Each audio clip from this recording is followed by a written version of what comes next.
Okay, tell me if this sounds familiar. It's 8:30 a.m. and the day already feels like it's too much. You know, the coffee's cold, someone's crying, the dog's barking at nothing, stepping over toys, and then there's a pile of laundry you swore you'd fold yesterday, and then your kid spills juice again. You've told them 3 times to be careful, but there it is. It's sticky and it's spreading all over. One more mess that you need to clean, and then something in you just snaps. You feel it before you even react. You hear your own voice come out sharp, louder than you meant. Later, when everything calms down a little, you sit there thinking, why did I lost it over juice? Because deep down you know, it's not about the juice, right? It's about the exhaustion, the pressure, the invisible load that you've been carrying for way too long. And that's what we're gonna talk about today. The day that you realize that your anger isn't really about your child. It's about your limits, your fear, and how empty your cup has become. So stay with me, because by the end of this episode, you are going to see what's actually happening in your brain when you hit your breaking point, and you're gonna have real tools to pull yourself out of it. Now, this isn't gonna be one of those stay calm lectures, not at all. This is the truth, backed by science and actual motherhood. And I promise, once you understand it, your next hard moment won't feel so powerless. So let's get into it. After my divorce, I had to learn how to be an adult again.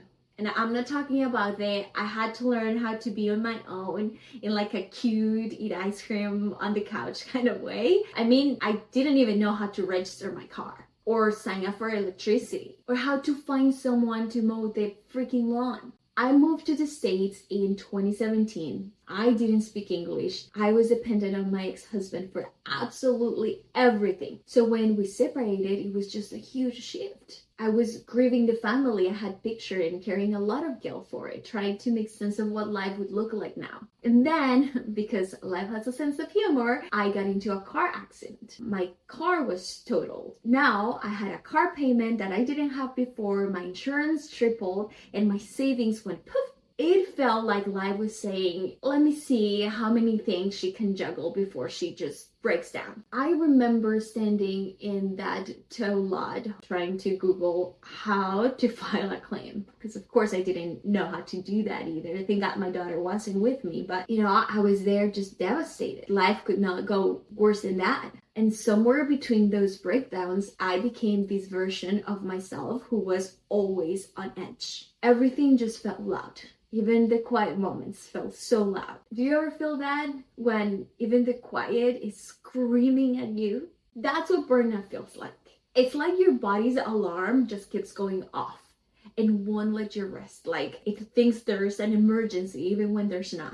So one afternoon, I picked up my daughter from school and she was in the back seat.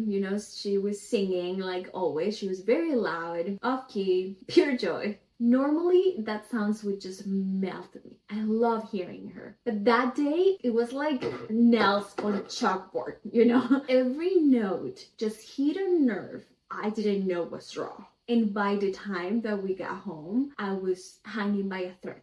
And when we got home, she dropped her snack all over the floor. And before I even thought about it, the words just came flying out of me. What are you doing? Why can't you just listen to me? She froze and she looked at me so confused, like, what happened, mommy? And then my stomach dropped. I hated me for that in that moment. Because the truth is, it wasn't about her. It was never about the singing or the crumbs or the mess. This wasn't about her at all. It was about me, the version of me that was terrified and overwhelmed, sleep-deprived, and running on fumes. And that's when it hit me. She hadn't broken my patience. My burnout had. Once I understood what was happening inside my brain, everything started to make sense. When you're under constant stress, your brain basically switches into survival mode. Right? So the amygdala, that's the part that scans for danger, starts screaming like there's a fire even when there's not. Meanwhile, the prefrontal cortex, that's the part that helps you to stay calm, logical, and patient,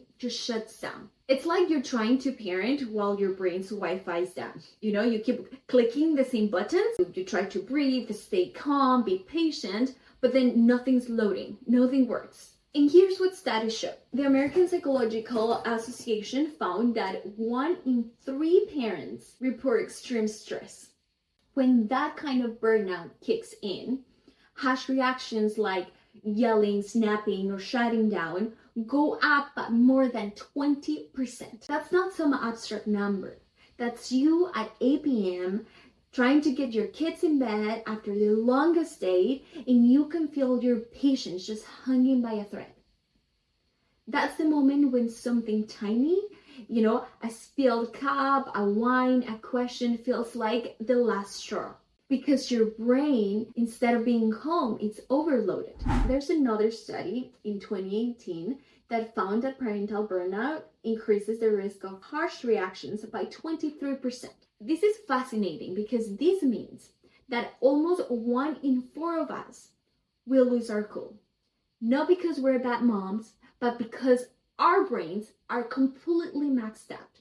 Now, add to that sleep deprivation. And did you know that your irritability and reactivity can jump another 30% when you're sleep deprived? That's the difference between taking a deep breath and completely losing it after something very small. This is biology. A tired, overloaded brain simply can't regulate the same way that a rested one can. And once you can understand that, you stop then blaming yourself and you start finding ways to reset your system, to reset your brain's Wi-Fi so that can finally start working again.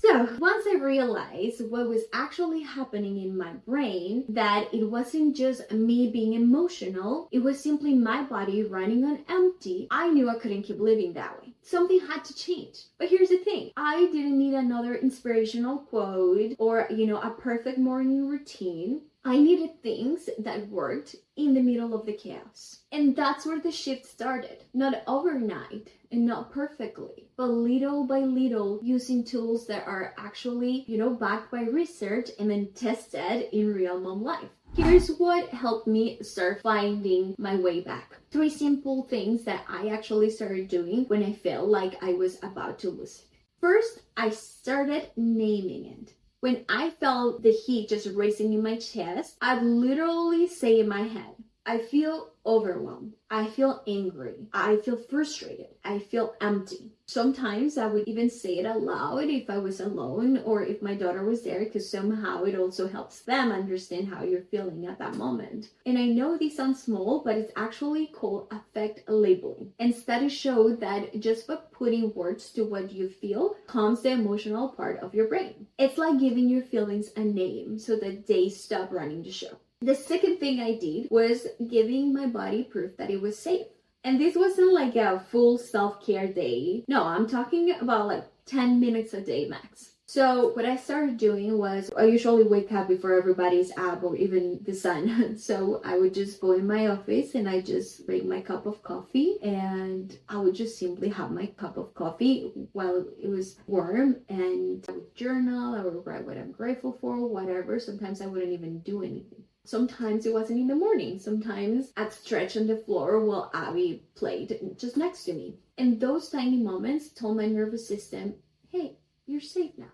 And this is no woo-woo, okay? Research on mindful parenting show that even short, consistent rituals like this can lower parenting stress by almost 40%. 40%. That's insane. Just by being mindful. Just by being present, just by simply let go of the anxiety of the future and the guilt from the past, just by being present, being mindful. 40%. And this is not about being calm all day. It's about giving your body one calm moment to come back to. When everything goes to shit, at least you know what? I'm gonna wake up and I'm gonna make my cup of coffee and everything for 5 minutes is gonna be okay. And sometimes your life is so freaking messy and you leave for those 10 minutes. Finally, what I did was I redefined what enough means. And I think this is the most important one. Because for so long, my version of enough was simply impossible. dinner made, house spotless, patience on point, career thriving, all of it. And everything had to be perfect. Every night, I just write down 3 things that I did right as a mom that day. It could be something as simple as I listened when my daughter told me a story. I made my daughter laugh. I tried again after a hard morning. And you know what? That simple habit rewards something in me. There are other research on gratitude and self-compassion that shows that those little acknowledgments build serotonin. And that's your brain's happiness chemical. And so over time, those anger feelings just decrease. And you know what's the best part? The more I practice all of these steps, the easier it got. Because that's how your brain works. It learns through repetition. The more you practice calm, the more your brain starts to see calm as normal. You're literally retraining your brain to come back to peace faster. And the truth is, I didn't come up with these ideas on my own. I learned them the same way that most of us do. By surviving, by talking to other moms, by realizing that I wasn't the only one losing it sometimes. Because the numbers that we talked about earlier, they aren't just statistics. They're real stories from real women. Every single time that I've opened up about burnout, another mom nods back saying, yes, me too. Same here. I have a mom, she has 3 kids under 7. And she told me one time, I thought I was angry at my son for yelling all the time. But really, I was angry because nobody listened to me, not even me. And when she said that, I was like, holy cow. I felt so seen. I felt what she meant. Like, yes, I feel the same way. And that kind of honesty hits deep. It's the relief of realizing that you're not the only one who feels that way. And that's the power of a community. When you speak the truth out loud and someone nods back, it's kind of the shame just starts to lose its grip. That's what happens when moms get real with each other. When we stop pretending that we're fine and we start being honest about how hard it really is. And that's what we're building inside the family. It's not a perfect place. It's a real one full of women who are figuring it out together, sharing what's working and reminding each other that we are not broken, that we're human, that there's nothing wrong with us. If you feel like this is a place that you need, just come join us. It's totally free. I'll leave you guys a link in the description below. Anyways, this just keeps getting better and better. So stay with me. Anger isn't the enemy. Anger is a messenger. It's your nervous system way of saying, hey, I'm not okay. Pay attention to me. It's not just about frustration. It's your body telling you that your boundaries have been crossed. Your needs aren't met. Or you've been holding too much for too long. So the goal isn't to silence it, to notice it sooner. Because if you think about it, anger doesn't usually start as yelling. It starts as like a tension. And that tightness in your chest, that short breath, that edge in your tone, that's your cue.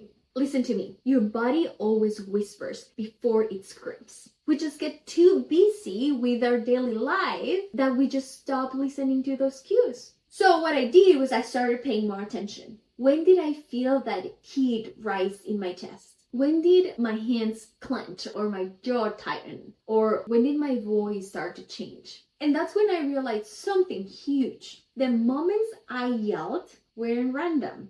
They usually followed a pattern. It was always when I was rushing, when I skipped lunch, when I hadn't taken a breath all day. It usually happened when I was doing everything for everyone and no one, including me, was even noticing. And my daughter, she was never the problem. She was the mirror. Every time she pushed back or melted down, she was just showing me exactly where I was running on empty. She reflected my stress, my need for control, my exhaustion, all things I hadn't stopped long enough to feel. And it's humbling when you realize your kids don't cause your emotion. They reveal the ones that you've been ignoring.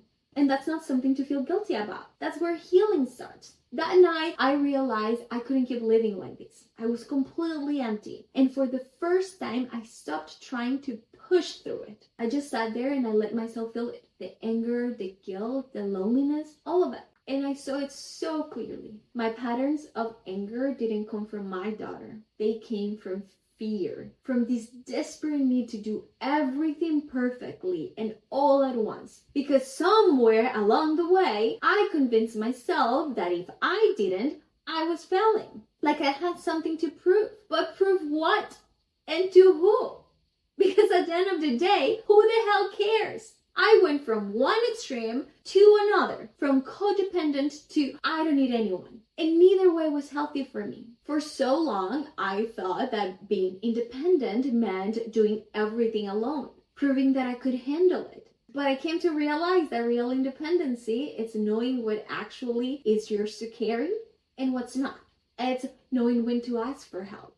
It's letting people show up for you while you learn how to show up for yourself. So I started doing the thing that terrified me the most. I started opening up, talking to friends, to mentors, to family. And you know what's the crazy part? The people who actually loved me never judged me. And the people who didn't really care about me, they just left. So win-win. The people that really care about me, they never said, get it together, girl. Some even say, yeah, me too. I feel that too. And that was so special for me because we're walking around pretending that we're fine when most of us are just running on fumes. That's why I created Keep It Monster of the Family. And I keep bringing it up because holy cow, just community just changed my life. You know, and I created the family as a place where moms can be real, where we can talk about the messy and complicated, beautiful parts of motherhood that nobody prepares us for.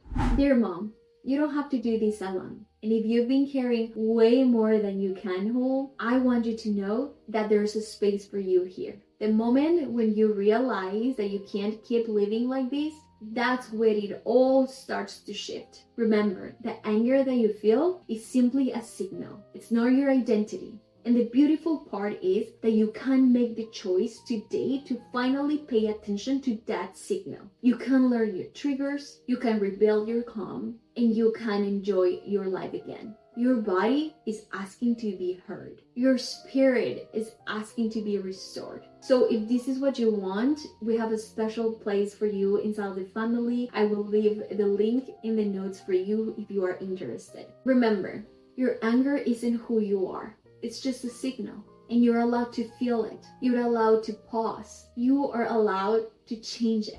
That being said, thank you so much everyone for listening. And for every mom who has ever felt alone, welcome home.